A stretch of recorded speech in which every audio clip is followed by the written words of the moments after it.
Assalaamu calaykum. Videogeenan maanta waxaynu ku eegi doonaa nidaamka WordPress-ka loogu duubo local ama computer-ka gudihiisa si loogu sameeyo practical. Ugu horreyn waxaynu tegaynaa ama marka ugu horeysa waxaynu ku duubi doonaa server-ka WAM ayaynu ku duubi doonaa computer-ka isagana cashar aynu ka samayn doono. Waxaynu tegi doonaa download ama waxaynu tegi doonaa ku qori doonaa Google inagu Google-ka gudihiisa ku sii qorina WordPress download. Waxaynu gelin doonaa website-ka waxaynu ugu dhufanaynaa waxaynu taabanaynaa download wordpress.org. waxaynu download taabanaynaa WordPress kaasoo ah zip aynu ku download garaynayno. Okay, aniga hadda horan download gareeyay. Okay, waan siinaya. Okay, waa 8 MB just aad buu yar yahay. Intaa kadib marka uu dhamaado waxaynu geynaynaa ama aynu tegaynaa meesha uu inoo geeyay.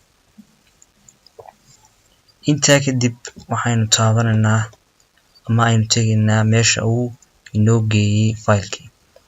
waa kan file-kii waxaynu taabanaynaa copy si aynu u geyno meesha server-ka uu kaga duuban yahay aynu u geyno. Waxaynu tegaynaa z waxaynu ku dhufanaynaa hoos baan baxaya waxaan tegayaa WAM waxaan tegayaa www halkan baan uga samaynayaa marka website name-ka aan doonayo inaan sameeyo. Waxaan leeyahay test WordPress application enter baan siinayaa. Waxaan leeyahay paste waxaan taabanayaa left click waxaan leeyahay extract here. Hadda uma baahni kan waan iska delete garaynayaa.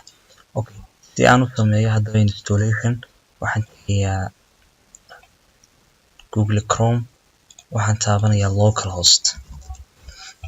Localhost markaan taabto waxa uu keenayaa goobtii WordPress-ku igu duubnaa. Waxaan u bixiyay test WordPress. Okay, baan siinayaa click baan siinayaa click wuxuu hadda soo akhrisanayaa file-kii WordPress-ka kaasoo aynu hadda installation-kiisa aynu bilaabayno. Waxaan leenahay continue.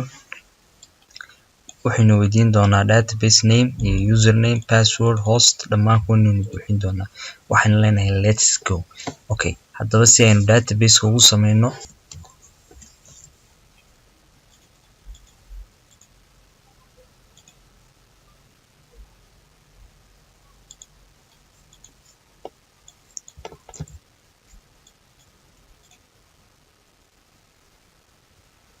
aynu xalino password-ka waxaynu leenahay kan waxaynu ka dhigaynaa root kana waynu marinaynaa submit baynu leenahay. waxaynu leenahay run the installation.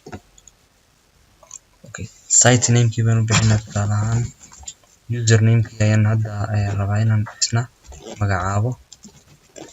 Okay, the password isagu noo generate gareeyay waynu qaadanaynaa.